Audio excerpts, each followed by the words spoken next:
bright fluorescent lights of Walmart illuminated the vast expanse of the store, casting long shadows down the aisles as I navigated through the labyrinth of shelves and displays.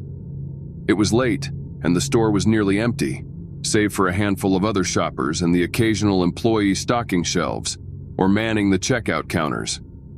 I had come to Walmart to pick up a few groceries and household items, hoping to beat the crowds that typically flooded the aisles during the day. But as I made my way through the store, I couldn't shake the feeling of unease that settled over me like a heavy cloak. It started innocently enough.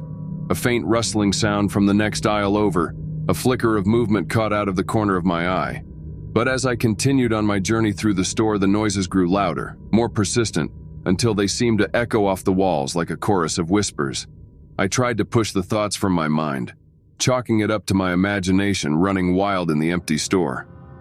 But the feeling of being watched lingered, intensifying with each passing moment, until it became almost unbearable. As I reached the end of one aisle and turned the corner into the next, I froze in my tracks.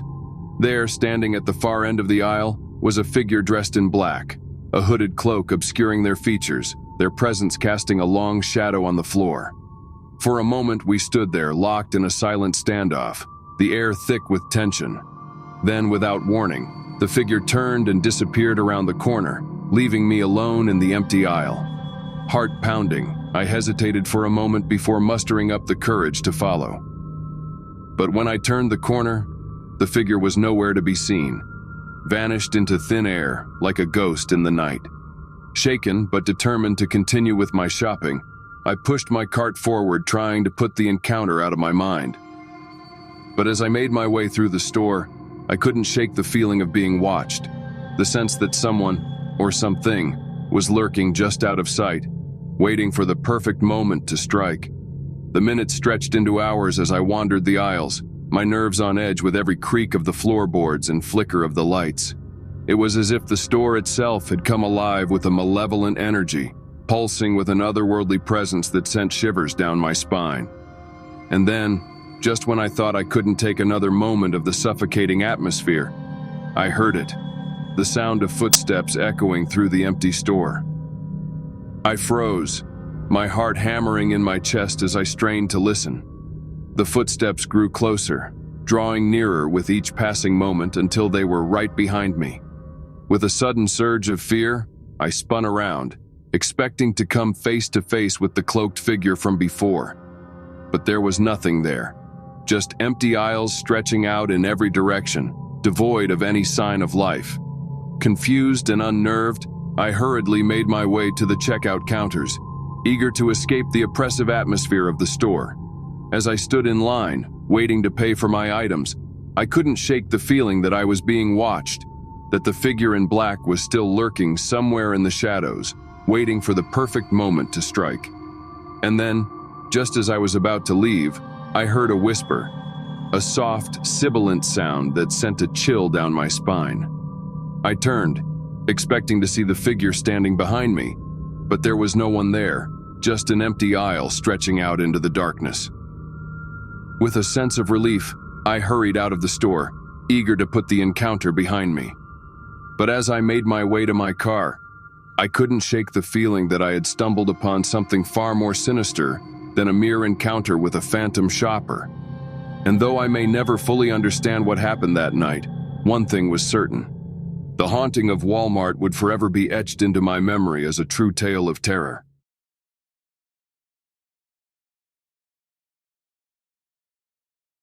The only light source illuminating the deserted parking lot was the store's neon sign. I had been working the night shift for several weeks and had been assigned to restock the shelves and clear the aisles in preparation for the next day's rush. As I stepped into the store, the automatic doors whooshed shut and the warm atmosphere of the store enveloped me. I glanced around, the harsh glow of the overhead lights illuminating the rows of merchandise spread out before me. Sighing, I set to work. Pushing my cart down the empty aisles, I methodically restocked the shelves with canned and boxed foods. The only sounds in the store were the soft hum of the overhead lights and the occasional whir of the cash register scanner. As the night wore on, however, I began to notice something odd. At first, I passed it off as the eerie atmosphere of the deserted store. but the feeling persisted and grew stronger with each passing hour. I quickened my pace to finish my work and leave the store, but no matter how fast I moved, the feeling of being watched did not go away. As I rounded the corner into the electronics section, I stopped dead in my tracks. At the far end of the aisle stood a figure dressed in black. The hooded cloak obscured the figure, which cast a long shadow on the floor. As I stared at the figure, my heart raced with fear and anxiety. Who were they?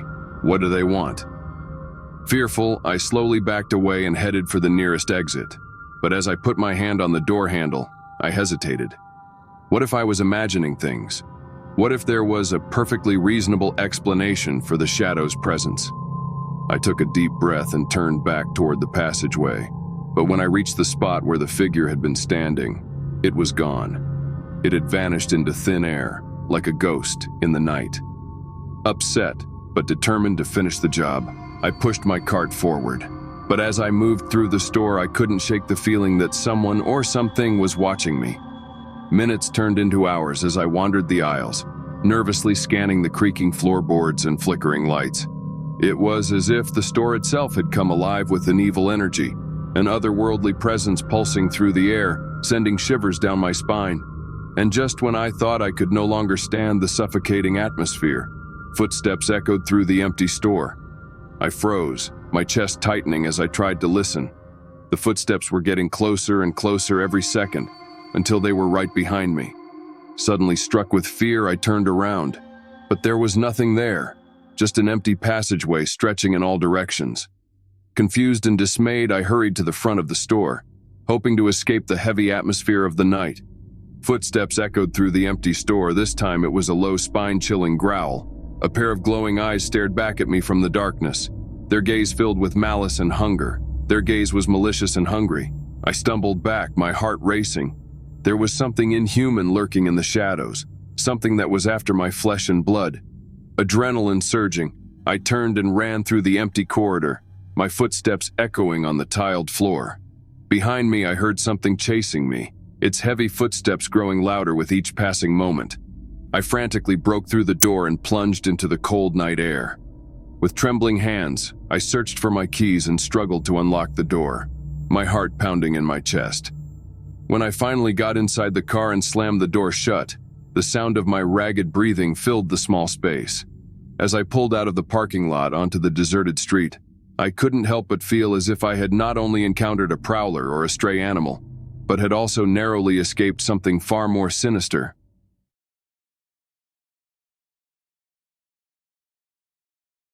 On the night of the storm, I was working at Walmart.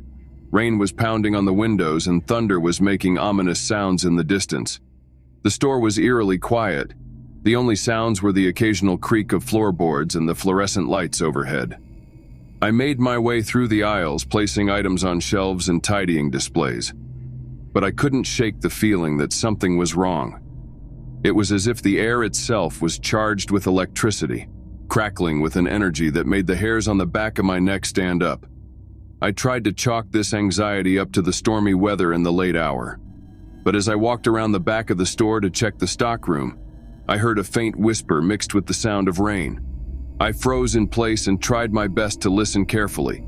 The voice seemed to come from all around me, and although I could not decipher the words, it was filled with a sense of urgency and fear. I felt a chill run down my spine and realized that there was no one else in the store but me. Shaken but determined to finish the job, I pushed open the stockroom door and stepped inside. The air was thick and heavy, and I searched for the light switch, almost swallowed by the darkness. But when I flipped the switch, nothing happened. The stockroom remained shrouded in darkness, the only light being the dim glow of the emergency exit sign. I hesitated, and an ominous feeling of foreboding overcame me. The whispering grew louder, and I could hear the words echoing off the stockroom walls like an ominous chant. Catching my shaky breath, I made my way deeper into the darkness, my footsteps echoing on the concrete floor. The whispers grew louder with each step, filling my ears with a cacophony of sound that made my head spin. And just when I thought I couldn't take it anymore, I saw it. Something flickering in the shadows, a shape that swayed and twisted like smoke in the wind. I froze, my heart pounding in my chest as I watched the shadowy figure approach. It seemed to pulse with an evil energy, and its presence filled the room with a sense of dread and despair. Terrified, I turned and ran. My footsteps echoed off the walls as I fled from the stockroom to the safety of the main store. But no matter how fast I ran, a whispering voice followed me, its words a repetition of fear and madness. I staggered toward the exit, breathing hard, and leaped through the door into the main corridor. But as I reached for the door handle, I hesitated. What if the whispering voices were right? What if something was lurking in the darkness, waiting to drag me into its sinister embrace? With trepidation, I turned back toward the stockroom. But when I reached the door, it was locked tight, and the whispering voices had faded into silence as if they had never happened.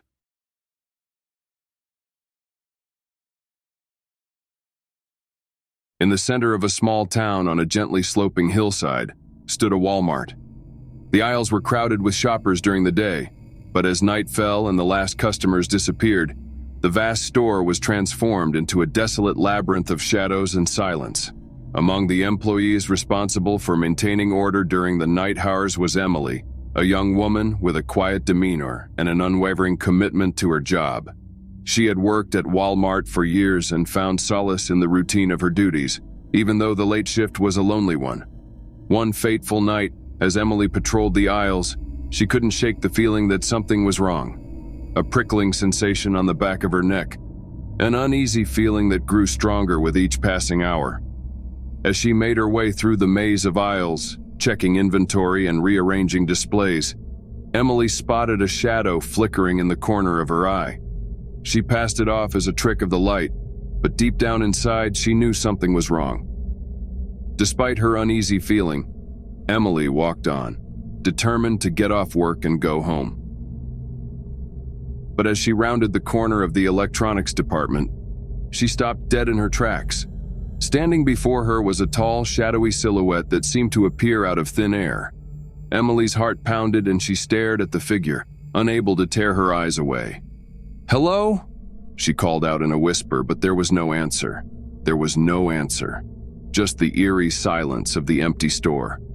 Gathering her courage, Emily approached the figure cautiously, her footsteps echoing on the linoleum floor. But as she got closer, the figure disappeared into the darkness. Trembling but determined to complete her shift, Emily sharpened her senses as she walked down the aisle. But no matter how hard she tried to shake off the uneasy feeling, it lingered like a shadow, casting a dark shadow over her once familiar surroundings. As night fell, strange things began to happen. Merchandise mysteriously fell off the shelves, and Emily heard strange noises echoing through the empty aisles. At one point, she even caught a glimpse of a shadowy figure prowling among the shelves. With each passing hour, the sense of dread grew stronger, and Emily felt as if a weight were pressing down on her chest. She knew she had to get out of there, but something was holding her back, keeping her glued to the spot. As the first light of dawn began to stream in through the window, Emily fled from the store to the safety of the parking lot.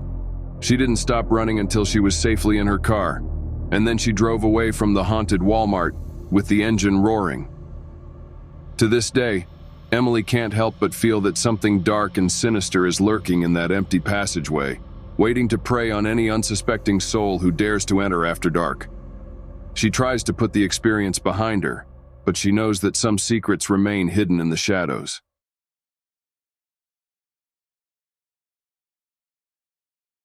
The Walmart Supercenter loomed eerily in the night sky, its vast parking lot shrouded in darkness. As the clock struck midnight, Marcus stepped through the sliding door. He was the night shift manager overseeing the store until dawn. Marcus had worked at the Supercenter for years, but tonight felt different. The air was heavy, and a sense of foreboding sent a tingle down his spine. He shook off the feeling and went about his business, patrolling the aisles and checking on his small team of employees. But as time went on, strange things began to happen. Products flew off the shelves without anyone nearby, and Marcus heard whispering voices echoing through the empty store. At first he thought it was fatigue, but with each passing hour, his sense of unease grew stronger. As Marcus made his rounds, he caught a glimpse of shadowy figures flitting between the aisles.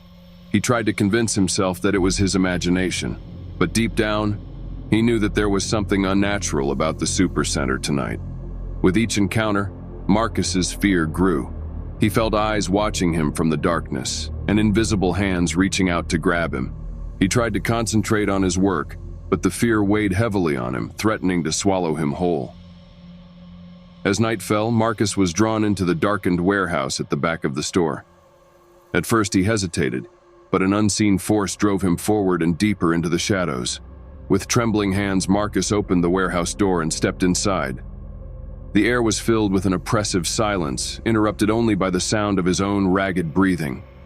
Marcus groped for the light switch, but before he could find it, a voice echoed in the darkness. Marcus felt a chill run down his spine. Marcus tried to escape, but an invisible hand caught him, trapping him in the darkness. Panic swept over him, trying to overwhelm his struggle to get out. Suddenly, the lights flickered on, illuminating the warehouse with fluorescent light. Marcus blinked at the sudden brightness, his heart pounding in his chest.